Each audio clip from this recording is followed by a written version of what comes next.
정상의 미북 정상회담이 싱가포르에서 우리 시간으로 12일 오전 10시에 열립니다. 백악관은 실무 협상에서 의미 있는 진전이 이루어졌으며 북한이 비핵화하지 않으면 제재를 해제하지 않을 것이라고 밝혔습니다. 6.13 지방선거를 8일 앞두고 민주당은 기초단체장 100석 이상을 얻어 압승을 기대하고 한국당은 보수 지지층이 결집하고 있다고 분석했습니다. 막판 변수인 서울시장 야권 후보 단일화 움직임을 짚어봅니다. 양승태 사법부의 재판거래 의혹이 담긴 문건 410개 중 98개가 공개됐습니다. 김명수 대법원장은 법원 안팎의 의견을 수렴하기 위해 간담회에 참석했고 민변은 대법원 앞에서 천막 농성을 벌였습니다. 포항 제철 공장에서 기름 탱크 폭발 사고가 발생해 근로자 1명이 숨지고 4명이 크게 다쳤습니다. 라돈 공포가 퍼지면서 라돈 수치를 무료로 측정해주는 환경공단의 문의가 빗발치고 장비를 대여해 직접 측정하는 시민들도 있습니다. 부러운 마음에 빌려서 측정하게 되는데 생각보다 훨씬 높게 나와서 충격적이더라고요. 과테말라에서 화산이 또 폭발해 사망자가 60여 명으로 늘었습니다. 호흡기에 치명적인 화산재가 마을을 뒤덮으면서 인명피해가 컸습니다.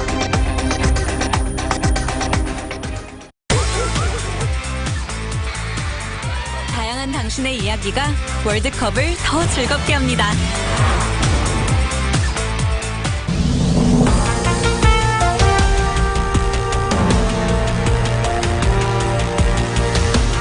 여러분 안녕하십니까?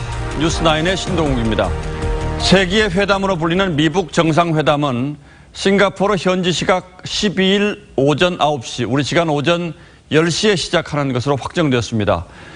미국 방송의 시청률이 가장 높은 시간대를 선택했다는 점에서 트럼프 대통령이 뭘 생각하고 있는지가 느껴집니다. 아울러 아침 일찍 회담을 시작함으로써 마라톤 협상을 염두에 둔 선택이라는 분석도 있습니다. 어쨌든 이제 주사위는 던져진 것 같습니다. 먼저 고서정 기자가 보도합니다.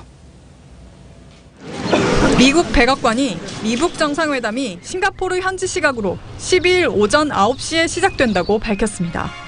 우리 시각으로 오전 10시입니다.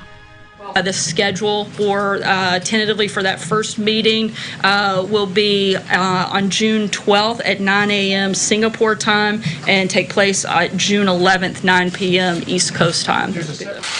미국 시각으로는 방송 시청률이 가장 높은 이른바 황금 시간대. 회담에 대한 관심을 극대화시키고 회담을 성공적으로 이끌어 트럼프의 이미지를 높이겠다는 의중이 읽힙니다. 두 정상은 오전 회담에 이어 오찬 회동과 오후 확대 정상회담을 가질 걸로 예상됩니다. 비핵화와 체제 보장의 실질적인 담판은 오후 확대 회담에서 다뤄질 걸로 전망됩니다. 확대 회담에는 물밑 협상을 주도해왔던 폼페이오 장관과 김영철 부위원장의 배석이 예상되고 문우신 재무장관과 리홍호 외무상 등의 참석도 거론됩니다.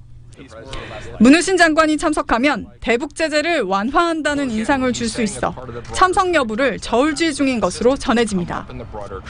미국이 첫 회담이라는 표현을 사용한 만큼 후속 회담으로 이어질 가능성이 거론되는데 미국 언론은 이번 회담에서 북한의 비핵화에 대한 포괄적인 합의만 담은 성명을 발표할 가능성이 있다고 보도했습니다. TV조선 고서정입니다. 이렇게 구체적인 회담 시간표가 나오면서 이제 두 정상이 언제 어떤 경로로 싱가포르에 도착할지에도 관심이 쏠리고 있습니다. 여러 일정들을 감안해 봤을 때 트럼프 대통령은 10일, 김정은 위원장은 그 다음 날인 11일 도착할 거라는 전망이 유력합니다. 이어서 이미지 기자입니다. 트럼프 대통령은 캐나다에서 열리는 G7 정상회의를 마치자마자 곧장 싱가포르로 향할 것으로 보입니다. 도착 예정 시간은 현지 시각 10일 일요일 밤, 일본 요코타를 경유해 싱가포르 공군기지로 입국할 가능성이 높습니다. 11일 개최국 싱가포르 리센융 총리를 접견하고 12일 오전 9시 북한 김정은 위원장과 만납니다. 북한 김정은 위원장 일정은 알려지지 않았지만 11일 오후 도착이 유력합니다. 전용기의 급유 등을 감안하면 중국을 경유할 가능성도 높습니다. 때마침 중국 칭다오에서 상하이 협력 정상회의가 열리는 만큼 김 위원장이 이곳을 찾아 시진핑, 푸틴과 회동할 가능성도 점쳐집니다. 하지만 트럼프 대통령의 중국 불신에다 삼국이 굳이 급박하게 회동할 필요가 없어 가능성은 낮습니다. 푸틴 러시아 대통령이 김정은 위원장과의 면담 계획을 부인한 것으로 보아 김정은 위원장이 이 회의에 참석해서 북중러 회동이 발생할 가능성은 낮아 보입니다. 회담 일주일을 남겨두고 두 정상의 일정이 윤곽을 드러내며 미북 회담이 본궤도에 올랐습니다. TV조선 이미지입니다. 세계의 만남이 예정된 싱가포르 현지 분위기도 후끈 달아오르고 있습니다. 저희 TV조선도 이번 역사적인 회담 취재를 위해서 대규모 취재단을 파견할 예정인데 싱가포르 정부는 기념주화까지 발행하면서 홍보에 열을 올리고 있습니다. 그런가 하면 싱가포르 당국은 샹그릴라 호텔 인근 지역에 이어서 오늘은 센토사 섬 인근 지역까지 미북 정상회담을 위한 특별 행사구역으로 지정했습니다. 권한영 기자가 보도합니다. 회담이 임박하면서 현지 분위기도 고조되고 있습니다. I think it should be good in the sense that make people globally that more aware of Singapore. 싱가포르 조폐국은 미북 정상회담 기념 주화를 공개했습니다. 앞면엔 두 정상의 맞잡은 손을 새겼는데 금화는 약 111만 원, 은화는 9만 원 정도에 판매됩니다. 트럼프와 김정은, 두 정상의 이름을 딴 칵테일도 등장했습니다. 미국산 위스키와 우리나라 소주를 주재료로 만들었는데 알코올 도수도 똑같이 맞춰 양측의 힘겨루기를 재치 있게 묘사했습니다. Well, it being one of the biggest event in recent world history, we wanted to get involved with the whole hype and fun that's happening at the moment. 취재진 3천여 명을 수용할 미디어 센터는 포뮬러1 경기장 건물에 자리 잡습니다. 싱가포르 당국은 샹그릴라 호텔 주변 지역에 이어 오늘 센토사 섬 일대를 특별 행사 구역으로 추가 지정했습니다. 미북 실무팀이 센토사 섬을 회담 장소로 결정한 것으로 보이며 샹그릴라 호텔은 트럼프 대통령의 숙소로 유력하다고 워싱턴 포스트는 지난 1일 보도했습니다. TV조선 권은영입니다. 그런데 미국에서는 여전히 이번 회담을 앞두고 걱정들이 많은 것 같습니다. 야당인 민주당은 합의에 급급해서 나쁜 합의를 남겨서는 안 된다는 공개 서한을 트럼프 대통령에게 보냈습니다. 미국 내 전문가들도 회담 성패를 가늠할 기준을 제시하는 등 일주일 앞으로 다가온 미북 회담에 대한 각종 조언들을 쏟아내고 있습니다. 김지수 기자가 소개하겠습니다. 단지 북한과 합의하겠다는 이유로 나쁜 합의를 만들어선 안 된다. 미국 민주당 상원 지도부가 트럼프 대통령에게 보낸 서한입니다. 척 슈머 원내대표는 특히 언제 어디서나 핵 사찰이 가능해야 하며 비핵화 합의를 준수하지 않으면 대북 제재를 복원해야 한다고 강조했습니다. 북한과 비공식 대화 경험이 있는 디마지오 선임연구원은 트럼프의 지나친 양보를 우려했습니다. I'm particularly worried about if Mr. Kim raises the idea of withdrawing U.S. troops from the peninsula and suddenly President Trump says, sure, we can do that. 제임스 클래퍼 전 미국 국가정보국 국장도 북한이 미군의 전략폭격기를 비핵화 대상에 넣자고 요구할 수도 있다며 이럴 경우 한반도와 주변 지역에서 미군 전략 자산을 전개하지 못하는 역효과가 날 수 있다고 경고했습니다. 반면 갈루치 전 국무부 북핵 특사는 한 번에 빅뱅식으로 이룩할 수 없다며 합의문의 비핵화를 명시한 뒤 협상을 이어나가는 게 현실적 접근법이라고 말했습니다. TV조선 김지수입니다.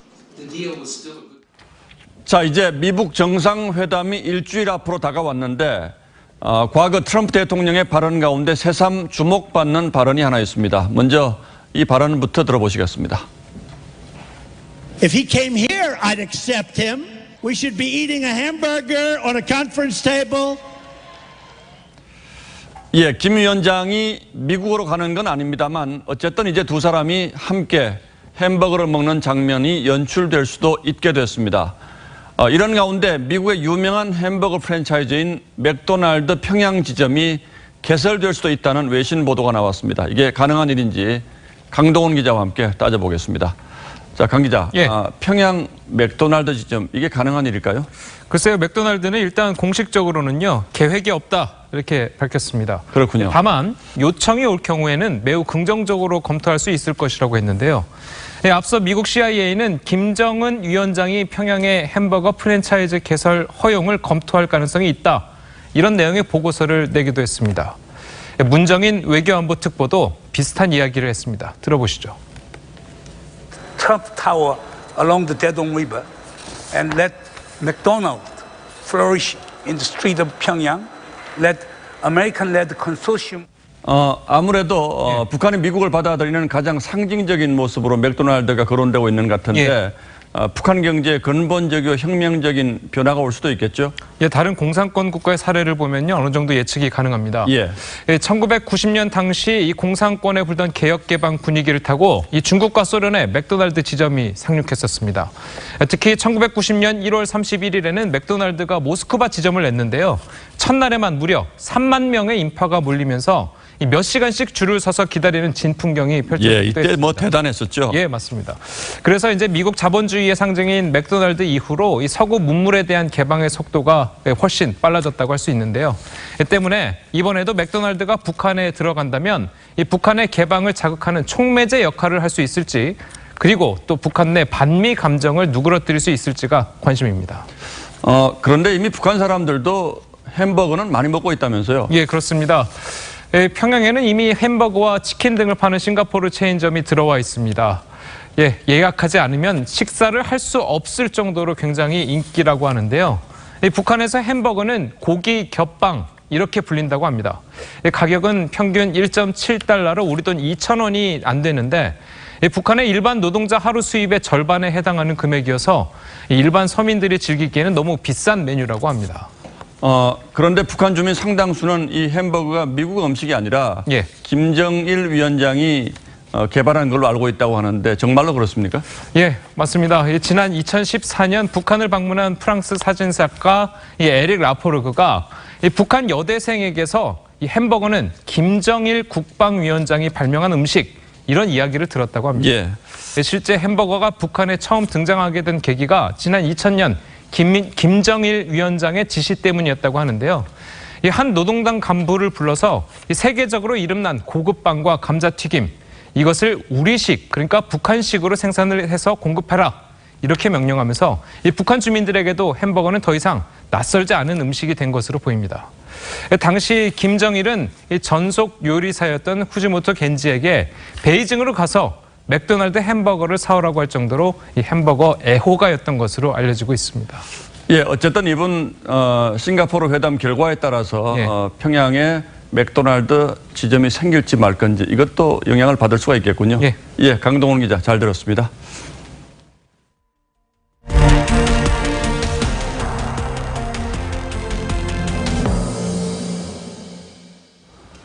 양승태 전 대법원장 시절 법원 행정처가 작성한 문건 98건이 오늘 전격 공개됐습니다.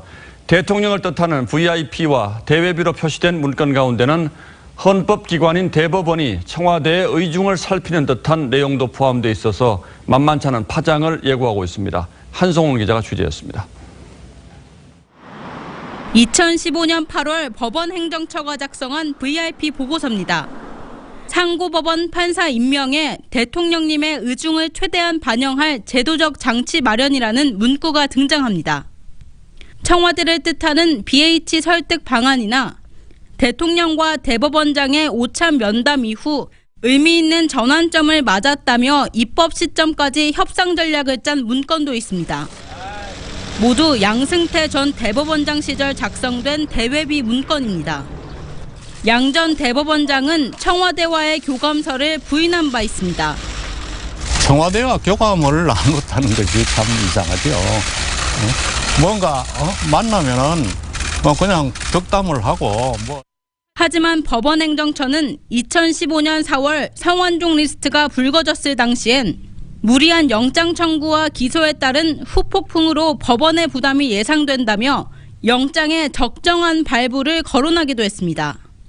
또 이른바 승진포기 법관으로 지칭한 문제법관 관리 방안도 있었는데 이들의 출퇴근 시간 미준수, 재판 업무 불성실 등 직무윤리 문제를 지적하며 감찰의 대응 방향으로 제시하기도 합니다.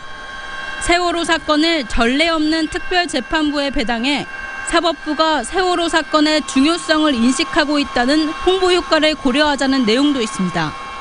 안철상 법원 행정처장은 조사 대상에 포함됐던 나머지 300여 개 파일도 공개할 수 있다며 전 대법원장 측에 대한 압박 수위를 높여갈 뜻을 내비쳤습니다.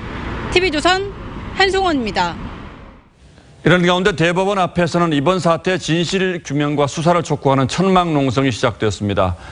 민변을 중심으로 대학 교수와 변호사 등 100명 넘는 법률가들이 농성에 참가하고 있습니다. 계속해서 박경준 기자가 취재했습니다. 양승태를 구속하라. 시민단체와 대법원 사법행정권 남용 의혹 관련 판결 당사자들이 대법원 앞에 집결했습니다. 진상규명을 요구하는 이딴 고발장 접수에 이어 대법원 앞엔 이처럼 천막 농성장까지 등장했습니다. 현행법상 대법원 100m 이내에서의 집회는 허용되지 않지만 기자회견과 문화행사로 농성을 이어가겠다는 겁니다. 문제 제기를 주도해온 민주사회를 위한 변호사 모임과 참여연대 측은 UN 인권이사회에 진정도 제기할 예정입니다. 북한들의 의견을 듣는다고 지체할 때가 아닙니다. 하루라도 빨리 진실을 규명하고 그 진실을 규명하기 위한 수사권이 발동되는 법원행정처의 문건 공개로 수사 여론에 기름을 붓게 됐지만 걷잡을 수 없이 전개되는 사법파동에 대한 불안감도 만만치 않습니다. 최고 사법기관인 대법원이 명쾌한 법리 판단을 미룬 채 사법행정권 남용 의혹을 여론재판에 맡기려 든다는 비판도 제기됩니다. TV조선 박경주입니다. 이번 건과 관련해서 김명수 대법원장은 외부위원으로 구성된 사법발전위원회의 의견과 내부 판사들의 의견을 종합해서 결론을 내리겠다고 여러 차례 말한 바 있습니다. 사법발전위원회 회의가 조금 전 막 끝났다고 하는데 형사 조치를 해야 하는가에 대해서는 서로 다른 주장이 많았다고 합니다. 취재기자 연결하겠습니다. 자, 한우리 기자, 결국 사법발전위원회도 이렇다 할 결론은 못 내린 셈이네요. 네, 그렇습니다. 김명수 대법원장이 사법발전위원회와 긴급 간담회를 열고 의견을 들었습니다. 하지만 양승태 전 대법원장 시절의 사법행정권 남용 의혹에 대해서는 증거가 없으니 수사가 어렵다는 의견과 수사나 징계가 반드시 필요하다는 의견이 나뉘었습니다. 김 대법원장은 지금까지 외부 의견격인 이 위원회의 결론과 내부 의견인 판사회의의 결론을 토대로 최종적으로 입장을 정리하겠다고 밝혀왔는데 점점 이 결론을 예측하기 어렵게 됐습니다. 오늘도 각급 판사회의는 이어졌습니다. 특히 고위법관인 서울고등법원 부장판사들의 회의가 1시간 전쯤 끝났는데 판사회의 중 처음으로 수사 의뢰나 고발에 반대한다는 입장을 의결했습니다. 향후 재판을 담당하게 될 법관에게 압박을 주거나 영향을 미친다는 이유였습니다. 하지만 부산지법 배석판사들과 인천지법 부장판사들은 수사를 촉구했고 서울남부지법 단독 배석판사들은 법이 정하는 바에 따른 엄중한 책임을 물어달라고 했습니다. 이런 가운데 서울중앙지법 부장판사회의는 이틀째 참석 인원 부족으로 결국 무산됐고 수원, 광주지법도 결론을 내리지 못했습니다. 서울회생법원과 대전지법은 아예 수사 여부에 대해 의결하지 않았습니다. 형사조치를 요구하는 강경기류 못지않게 신중론도 곳곳에서 점차 나오고 있습니다. 대법원에서 TV조선 한울입니다.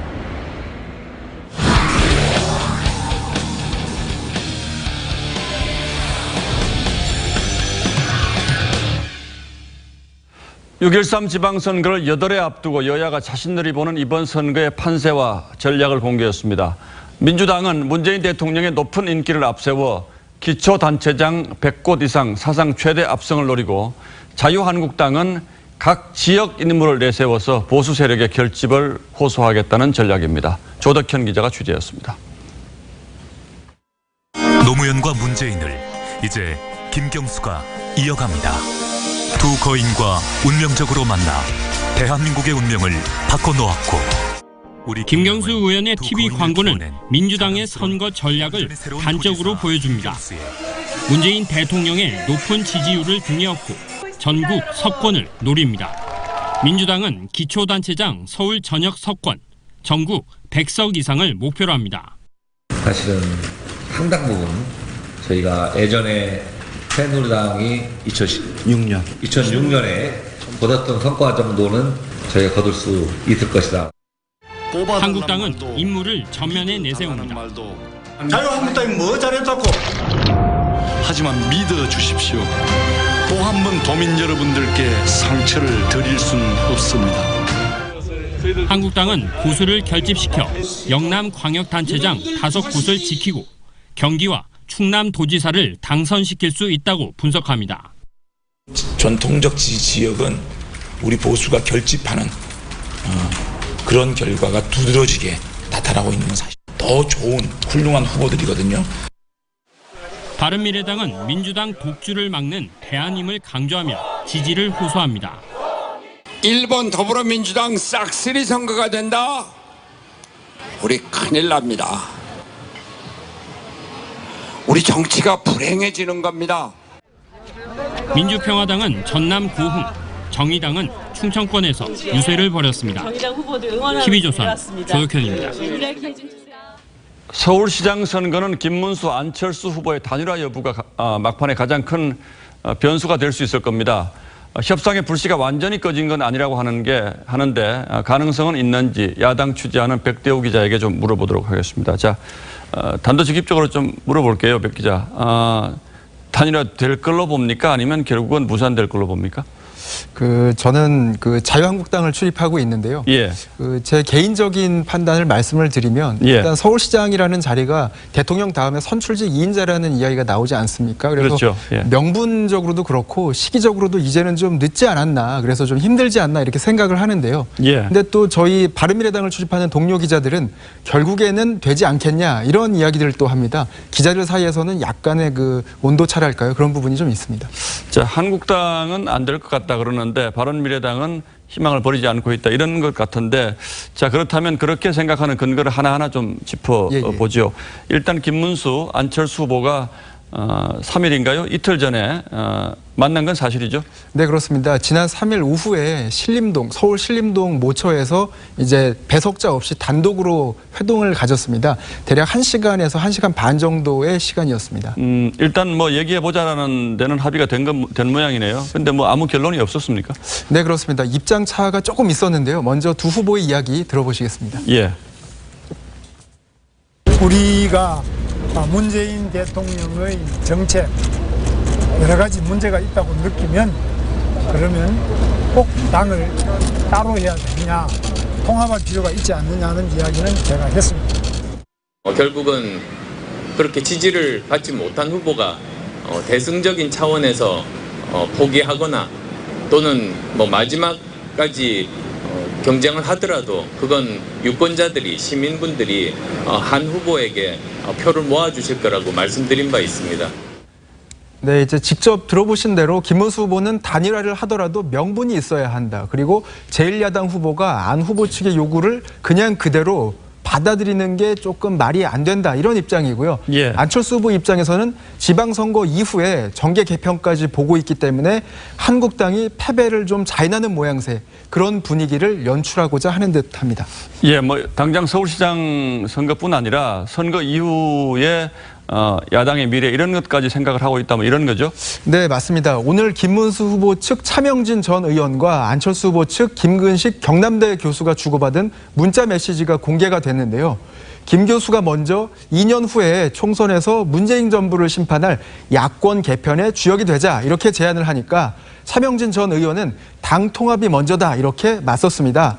이 대화 역시 지방선거 이후에 야권 개편을 어느 당에서 또 누가 주도하느냐가 이번 단일화 논쟁의 핵심이다, 이런 점을 엿볼 수 있게 해줍니다. 자, 그런데 지방선거 이유를 내다본다면 뭐 후보들의 생각도 중요하겠습니다만 당 지도부가 어떻게 생각하는가, 이것도 대단히 중요한 변수가 될 것 같은데 어떤 뭐 반응들이 나왔습니까? 네, 그렇습니다. 우선 자유한국당 홍준표 대표는요, 야권 대통합에 기폭제가 되달라면서 안철수 후보의 양보를 요구했습니다. 반면에 바른미래당 손학규 선대위원장은요, 어차피 안 될 거다 이렇게 이야기를 하면서 김문수 후보의 양보를 각각 요구했습니다. 근데 여기에서 자주 등장하는 용어가 통합이라는 단어입니다. 근데 이 단어 안에 양측의 속내가 담겨 있다. 이런 분석이 전해집니다. 그러니까 단일화가 아니라 통합이라는 단어가 자주 네, 나온다. 그렇습니다. 이 얘기죠. 자, 어쨌든 두 후보가 내일 뭐 또 단판에 나설 거다 이런 전망이 있던데 계기가 있습니까? 네, 일단 내일 오후 1시입니다. 서울 광화문 광장에서 노재봉 전 국무총리와 박관영 전 국회의장 등 이른바 원로 보수들이 참석하는 대한민국 수호 비상국민회의가 열립니다. 근데 이 자리에서 보수 원로 인사들이 서울시장 후보 단일화를 직접 요구할 것으로 알려졌습니다. 그런데 공교롭게도 두 후보 모두 이 행사에는 직접 참석하지는 않습니다. 예. 하지만 이 요구에 부응하는 형식으로 이른바 마지막 단판에 나설 가능성이 있다. 이런 관측도 전해지는 상황입니다. 뭐 시간이 물론 많지 않습니다만 후보 간 단판뿐 아니라 공개 토론회 같은 형식을 거쳐서 후보 단일화하자 이런 아이디어도 있죠. 네, 근데 양측의 협상이 아직 그 정도까지는 진전되지는 못했습니다. 내일 두 후보의 대리인이 예비 담판을 벌일 가능성이 전해지고요. 예. 또 그 결과에 따라서 공개 토론 혹은 TV 토론 성사 여부가 판가름 날 것으로 보입니다. 하지만 어떤 경우에든 늦어도 모레까지 그러니까 사전투표가 8일 날, 오는 8일 날 치러지는데 그 전까지 결론이 나오고 그 내용들이 유권자한테 전해져야 유권자들이 그 내용을 기반으로 해서 판단을 할 시간적 여유가 있기 예. 때문에 그 전까지는 결론이 나야 된다라는 게 일반적인 관측인데요. 근데 저는 모두에 이제 좀 어렵다라고 봤는데 예. 제가 역질문을 드리면 앵커께서는 어떻게 보시는지요? 저한테 물어보시는 겁니까? 네. 글쎄 변수가 너무 많아서 참 예상이 어렵네요. 예, 어쨌든 지금 이런 움직임이 있으니까 박원순 후보는 신경이 쓰이긴 하겠네요, 그죠? 예, 그렇습니다. 민주당 박원순 후보는요, 후보 단일화는 선거공학적 접근이다 이렇게 이야기를 하면서 단일화를 하더라도 한계가 있다는 여론조사가 여러 개가 나온다 이렇게 이야기를 했습니다. 자, 어쨌든 뭐 모레까지는 결론이 나겠군요. 네, 그렇습니다. 예, 백대호 기자 잘 들었습니다. 예. 네, 이명희 전 이루재단 이사장에 대한 구속영장이 기각되면서 대한항공에 몰아치던 당국의 수사가 주춤하게 됐습니다. 경찰은 보강 수사에 착수하며 이 전 이사장 재소환을 검토하고 있습니다. 홍영재 기자입니다. 자정에 가까운 시각, 이명희 전 이루재단 이사장이 경찰서 유치장을 나섭니다. 현재 심경이 어떠십니까? 죄송하고 무리를 일으켜서 죄송합니다. 법원은 혐의의 다툼의 여지가 있고 피해자들과 합의한 내용에 비춰 증거인멸을 시도했다고 볼 수 없다며 구속영장을 기각했습니다. 경찰 수사 땐 피해자 10명이 이 전 이사장 처벌을 원했습니다. 하지만 최근 5명이 법원에 처벌 불원서를 낸 것으로 나타났습니다.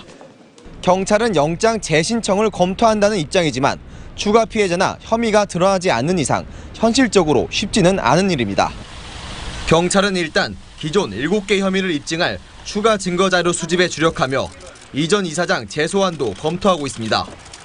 대한항공 직원 단체 대화방에선 유전 무죄라는 등의 반응이 나왔습니다. 갑들끼리 봐주기를 하는 거죠. 이것으로 끝나지 않을 거라고 저는 생각하고 있습니다. 우리 국민들의 의식이 많이 개선되고 있고 또 바꾸고자 하는 열의가 강하기 때문에 한진그룹은 유례 없는 재벌 총수 부인 구속을 면해 한숨을 돌리게 됐지만 여전히 세관, 공정위 등 11개 국가기관의 압박은 계속되고 있습니다. TV조선 홍영재입니다. 포항의 한 비료 공장에서 기름 탱크가 폭발했습니다. 근로자 1명이 숨지고 4명이 크게 다쳤습니다. 정민진 기자입니다. 기름 탱크가 옆으로 쓰러졌습니다. 배관은 엿가락처럼 휘었습니다.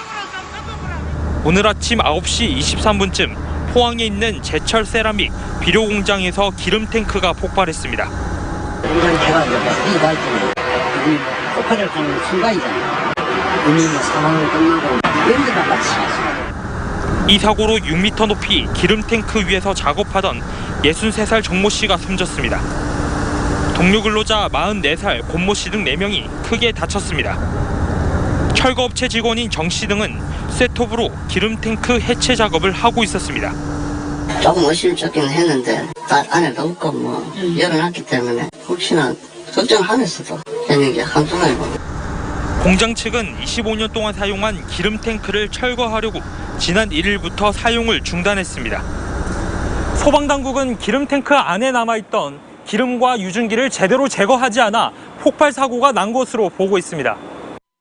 유증기는 소량이라도 존재할 가능성도 있고 또 슬러지 같은 찌꺼기도 존재할 수 있었기 때문에 고용노동부는 철거 작업 중단 명령을 내리고 안전수칙 위반 여부를 조사하고 있습니다. TV조선 정민진입니다. 대구의 한 노래방에서는 새벽에 불이 나 한 명이 숨지고 4명이 다쳤는데요.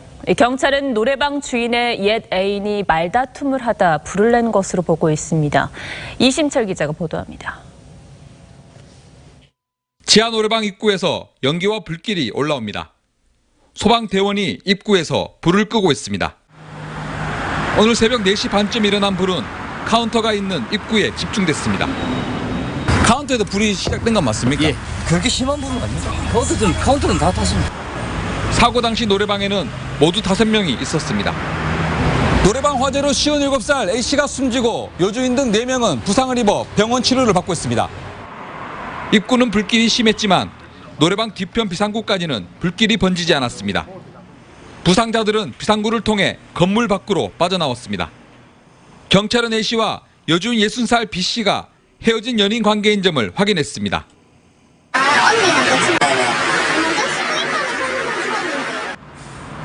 경찰은 다투는 소리와 함께 펑하는 소리가 났고 기름 냄새가 심했다는 목격자 진술을 확보했습니다. 경찰은 A씨가 불을 낸 것으로 보고했습니다. 중환자실에 들어가기 전에 이 사람이 맞다고 고개를 끄덕끄덕거리더라고요. 진술에 이 사람이 나올 거 아닙니까? 주변인들 수사에. 경찰은 A씨가 불을 지른 이유에 대해 수사하고 있습니다. TV조선 이심철입니다. 붕괴 사고가 발생한 용산상가 주변에는 노후주택들이 방치되어 있습니다. 금이 가고 기울어져도 재개발 지역이라 어차피 허물 것이라면서 이 투자자들이 수리를 하지 않고 있는데 재개발 사업은 진척되지 않아서 불안한 거주가 이어지고 있습니다. 백연상 기자가 현장 취재했습니다. 지은 지 40년 된 서울 용산의 한 연립주택입니다. 군데군데 금이 갔고 벽이 불룩 튀어나오기도 했습니다. 집안에도 볼펜이 푹 들어갈 정도의 균열이 생겼습니다. 다용도실 천장엔 철골 구조물이 훤히 드러납니다. 천장 모서리가 갈라지자 주민들은 무너질까 하는 불안에 이렇게 받침대를 박아두기도 했습니다. 근처의 또 다른 주택 외벽엔 손가락 2마디가 들어갈 정도로 틈이 벌어졌습니다. 이렇게 벌어져 갖고 이렇게 묶어놓은 거 이런 거 보면은 불안하죠, 우리가 살기는. 15년째 재개발 사업이 멈춰서면서 방치된 노후주택들의 안전 우려가 커지고 있습니다. 투자자들이 어차피 몇 년 후에는 철거할 거로 예상을 하기 때문에 그때없이 설비 보수나 안전성을 확보하는 일들은 회피하려고 하는 거죠. 이 재개발 지역은 13년째 사업이 지지부진하자 주민들이 정비구역 해제에 나섰습니다. 자체적으로 주거 여건 개선 방안을 찾겠다는 겁니다. 해제가 되면은 각자의 사정에 맞춰서 신축하거나 중개척할 수가 있고. 한편 서울시는 용산상가 붕괴 현장 주변 집안이 안전한지 확인하기 위해 특수 차량을 이용한 동공 탐사에 나섰습니다. TV조선 백연상입니다. 성남 모란시장의 마지막 개 도축장이 오늘 철거됐습니다. 열흘 전에 강제 철거했는데 도축장 업주가 다시 시설을 들여와 영업을 하다가 또 적발된 겁니다. 김승동 기자입니다. 성남시 공무원들이 개 도축장에서 장비를 끄집어냅니다. 업주가 철거 작업을 가로막으며 공무원과 실랑이를 벌입니다.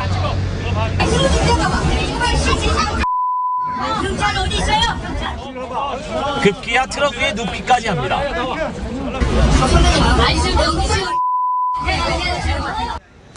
모란시장의 22개 도축장 가운데 업종 전원을 하지 않은 마지막 도축장입니다. 근린생활시설을 불법으로 용도 변경했습니다. 성남시는 지난달 25일 이 도축장의 시설을 철거했습니다. 업주 A씨는 반나절 만에 다른 장비를 들여와 다시 영업을 시작했습니다. 혼자서 버티면서 주변에 많은 피해를 주고 있고 또 이게 불법 상황인데도 너무 저렇게 본인 이익만 생각하시고. 성남시는 오늘 2번째 강제 철거했습니다. 그 도축장은 허가를 맡아야 되거든요. 근데 허가 사항이 안 되거든요. 근생 지역에서는. 업주 A씨는 행정 대집행에 불복해 성남시와 소송을 벌이고 있습니다. 성남시는 A씨를 상대로 행정 대집행 비용도 추가로 청구할 방침입니다. TV조선 김승돈입니다. 네, 침대에서 시작된 라돈 공포가 각종 생활제품 그리고 주택으로까지 확산되고 있습니다. 불안한 마음에 라돈을 직접 측정하려는 시민들이 늘어서 측정기계 대여 예약이 이미 다 찼다고 합니다. 정부의 속 시원한 대책과 후속 조치가 없어서 이 한 번 퍼진 불안감이 가시질 않는 것 같습니다. 윤혜웅 기자입니다. 새로 지은 아파트가 많은 세종시. 집안 라돈을 측정했더니 작은 방에서 기준치 4를 훌쩍 넘는 4.68 피코큐리가 나옵니다. 불안한 마음에 빌려서 측정하게 되는데 생각보다 훨씬 높게 나와서 충격적이더라고요. 침대는 물론 각종 생활제품과 공동주택까지 라돈이 기준치 이상 검출된다는 소식에 라돈을 직접 측정해보려는 시민들이 늘고 있습니다. 이 때문에 측정기 임대업체 예약은 이미 다음 달까지 매진됐습니다. 한국환경공단의 라돈 측정 서비스도 한 달 만에 지난 3년치 수요를 넘어섰습니다. 저희가 실내 공기줄 중에서 라돈 측정하는 연간 목표가 1000건인데 금년도에서 대진 사태가 일어난 이후에 약 3,500건이 접수되어 있습니다. 환경보건시민센터에 따르면 라돈 노출 위험 인구는 최대 10만 명에 이르지만 정부 대책은 여전히 미흡합니다. 근데 사실 저희가 원하는 게 어떤 보상 이런 게 아니라 역학조사와 추적 관리를 원하는 부분인데 제품별로 허가 부처가 좀 다르고 그러다 보니까 이제 전체적으로 컨트롤 타워 기능이 없는 게 우선 문제고요. 정부가 마땅한 해결책을 내놓지 못하면서 시민 사이에 퍼진 라돈 공포는 진정될 기미를 보이지 않고 있습니다. TV조선 윤혜웅입니다. 아이 낳지 않는 대한민국. 어제 오늘의 얘기는 아닙니다만 지금 이 통계를 보시면 정말 심각하다는 걸 실감하실 겁니다. 우리나라 읍면동 중에서 작년에 아이가 단 한 명도 태어나지 않은 곳이 몇 곳이나 될까요? 이 보도를 보시면 여러분 정말로 깜짝 놀라실 겁니다. 송병철 기자가 그 현장을 다녀왔습니다. 전북 익산시 용동면. 하나뿐인 초등학교엔 1학년이 7명입니다. 2년 뒤엔 1명으로 줄고 이대로 7년 뒤라면 아예 없습니다. 지난해 용동면에서 태어난 신생아가 1명도 없었습니다. 1명 입학하는 애가 이제 서서히 이렇게 발생하기 시작해가지고 충남 서천군 마산면도 지난해 신생아가 없었습니다. 신생아를 떠나서 젊은 사람을 보기 힘듭니다. 이곳 10가구 가운데 8가구꼴로 65세 이상 어르신이 함께 살고 있습니다. 60대는 마을에서 막내 축에 듭니다. 없다니까 하나도. 여기가 입건디고 지금 제일 적은 게 60대라게 그러자면 70까지 90까지 시 동네. 지난 한 해 동안 신생아 울음소리가 울리지 않은 전국 읍면동은 모두 17곳입니다. 경북과 경남이 각각 4곳으로 가장 많고 강원이 3곳, 경기, 충북 등이 1곳씩입니다. 2012년엔 2곳이었지만 갈수록 늘어나는 추세입니다. 이대로라면 농촌이 사라질 판이라는 분석도 나옵니다. 지방의 기능을 사라져버리고 그런 부분에 의해서 우리나라의 미래는 기대할 수 없어지는 이런 부분이 큰 문제가 되는 거죠. 신생아 제로 지역이 늘어나면서 올해도 우리나라 출산율은 역대 최저로 떨어질 게 확실시되고 있습니다. TV조선 송병철입니다. 주변 시세보다 현저히 분양가가 낮아서 이른바 로또 아파트로 불리는 아파트들이 있죠. 이런 곳에서 투기 열풍이 불자 정부가 대대적인 단속 경고를 했었는데 부정한 당첨을 노리던 68명이 적발됐습니다. 어떤 경우들인지 지선호 기자가 자세히 취재해 왔다고 합니다.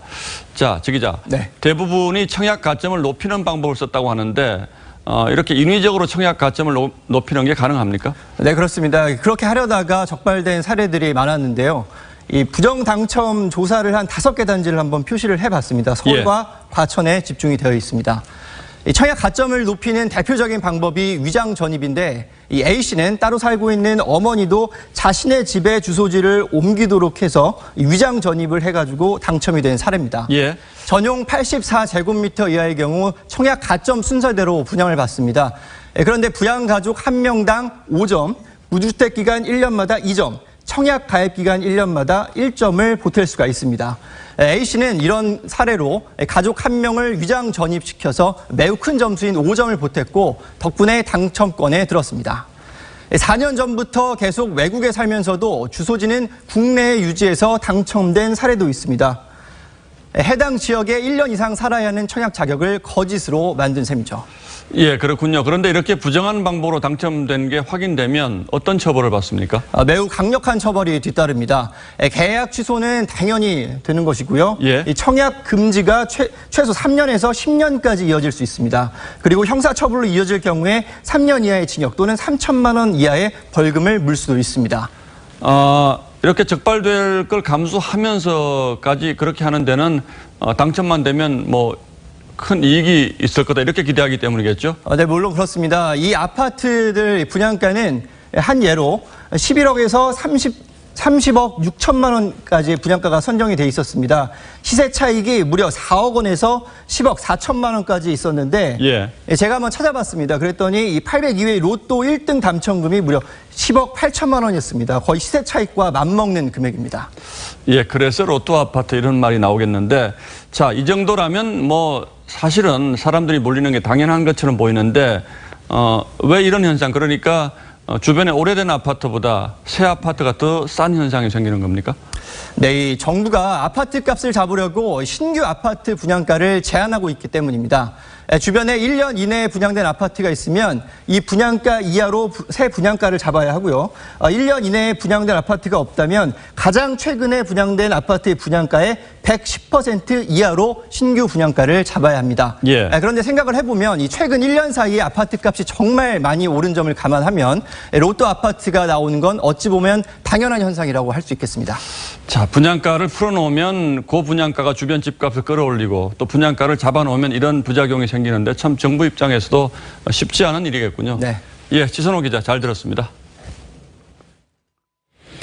네, 과테말라에서 이틀 연속으로 화산이 폭발해 60명 넘게 숨졌습니다. 반면에 화산 활동으로 한 달째 용암 분출이 이어지고 있는 하와이는 인명피해가 없습니다. 어떤 차이가 이렇게 다른 결과를 가져온 것인지 포커스에서 들여다봤습니다.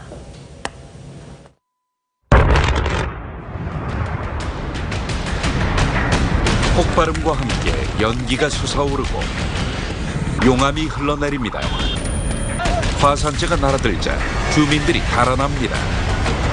마을은 온통 잿빛으로 뒤덮였습니다. Toda la gente no pudo salir. Yo digo que se quedaron enterradas. ¿Cómo fue que ustedes se vinieron entonces? Donde vimos que la lava venía por todo el callejón de los lotes, nos corrimos para una ladera. 실제로 화산재에 덮인 시신들이 곳곳에 눈에 띕니다. 집도 차량도 온통 회색입니다. ¿Qué le pasó? ¿Qué es lo que sucedió? Ajá.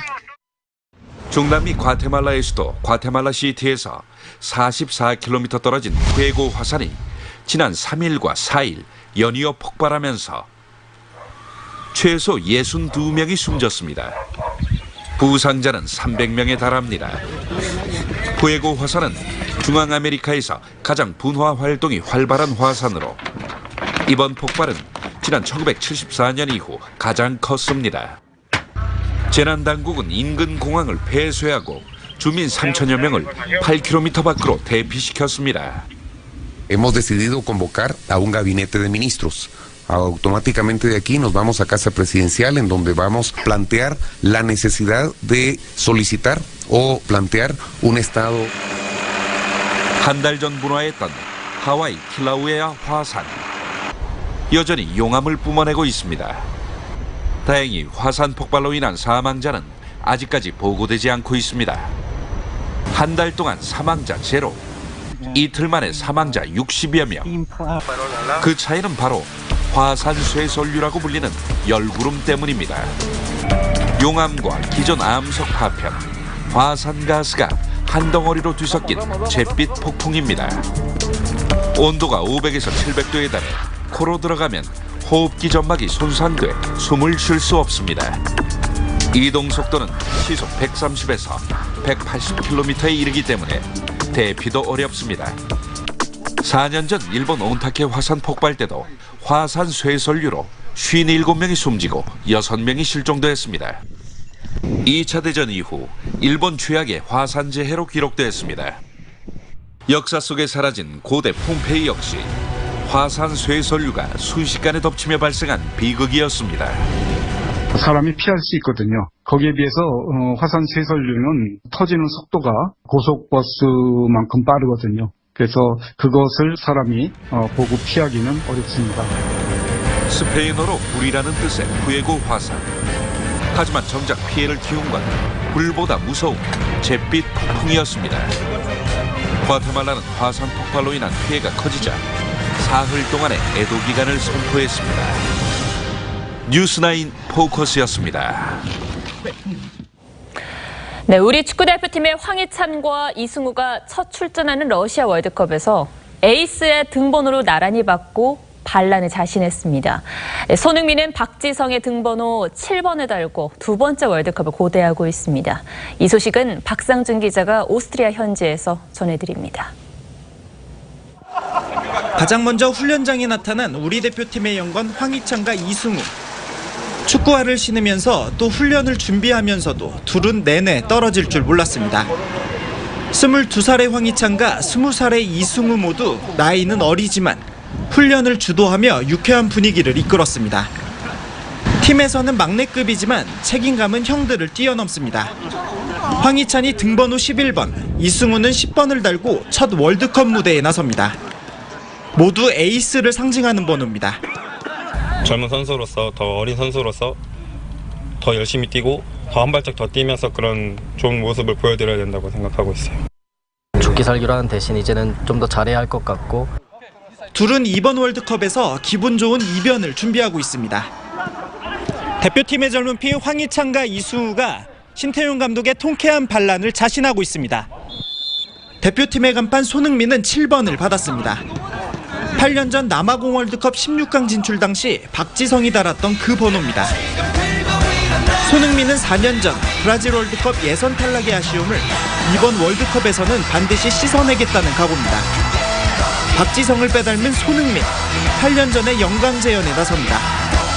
오스트리아 레오강에서 TV조선 박상준입니다.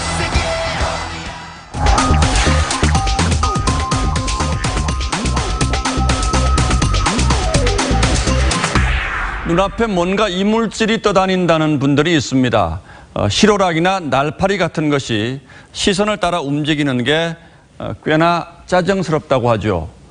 모기가 날아다니는 것 같아서 비문증이라고 하고 쉬운 말로 날파리증이라고도 합니다. 안구를 채운 투명한 젤, 즉 이 유리체에서 떨어져 나온 파편이 떠다니는 증상이지만 별다른 치료 방법은 없습니다. 그런가 하면 이 귀에서 모기 소리, 바람 소리, 냉장고 소리가 들리는 귀울림, 즉 이명도 특효약이 없다고 합니다. 그래서 있어도 없는 듯 모른 척하고 지내는 게 상책이라고 하죠. 하지만 가끔은, 아주 가끔은 심각한 질병의 전조 증상이어서 그냥 두면 시력과 청력을 잃을 수도 있습니다. 엊그제 서울 용산역 앞 52년 된 4층 건물이 이 폭삭 주저앉는 사고를 보면서 좀 엉뚱하다 하실지는 모르겠습니다만 비문과 이명이 떠올랐습니다. 작년 여름부터 건물이 흔들리고 금이 갔는데도 별일 없겠거니 하고 다들 그냥 지내온 겁니다. 1위층 식당은 점심에만 200명 가까운 손님을 받아왔다고 합니다. 그러다가 지난달 벽이 뒤틀린다고 신고를 하자 구청 직원은 한 번 훑어보고는 별일 아니냐며 돌아갔다고 합니다. 제가 기자 초년병 시절에 겪었던 삼풍백화점 성수대교 붕괴와 규모는 다르지만 비슷한 과정을 밟은 겁니다. 그런데 무너진 용산 건물 주변에는 이 40년 이상 된 건물이 아직도 많습니다. 12년 전 재개발 허가가 난 뒤로 대부분 재개발만 기다리며 손을 보지 않고 그대로 계속 쓰고 있었던 겁니다.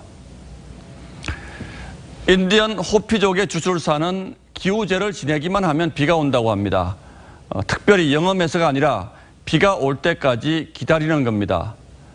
어제도 괜찮았고 오늘도 괜찮았으니까 내일도 괜찮을 거라며 버티면 언젠가는 비가 오는 게 아니라 폭탄이 터지기 마련입니다.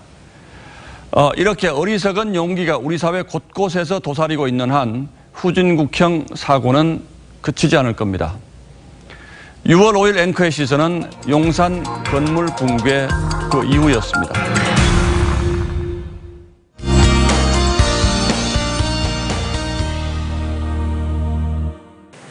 네, 어제 오늘 더위가 주춤했었는데요. 현충일인 내일은요, 다시 30도 안팎의 한여름 더위가 이어집니다. 올해 초여름부터 더위의 기세가 만만치 않죠. 주말인 토요일까지도 이어지겠고요. 내일은 오늘보다 하늘도 맑아서 자외선 지수 매우 높은 단계까지 오르겠습니다. 자외선 차단에도 신경 쓰셔야겠습니다. 또 미세먼지 농도는 보통 수준 되겠고요. 오존은 수도권 지역을 중심으로 오를 가능성이 있습니다. 내일 아침 최저 기온은 서울 19도, 대전이 18도로 시작을 하겠고요. 낮 최고 기온은 곳곳이 30도 선까지 오릅니다. 전주 31도, 대구 역시 31도까지 오르겠습니다. 동해안 지역 부산의 낮 기온 24도, 포항 26도 예상되고 있습니다. 주말 날씨 알아보면요. 일요일 충청 이남 지역에 비가 오면서 더위가 한풀 꺾일 것으로 전망됩니다. 날씨였습니다. 예, 화요일 뉴스9 모두 마치겠습니다. 시청해 주셔서 고맙습니다.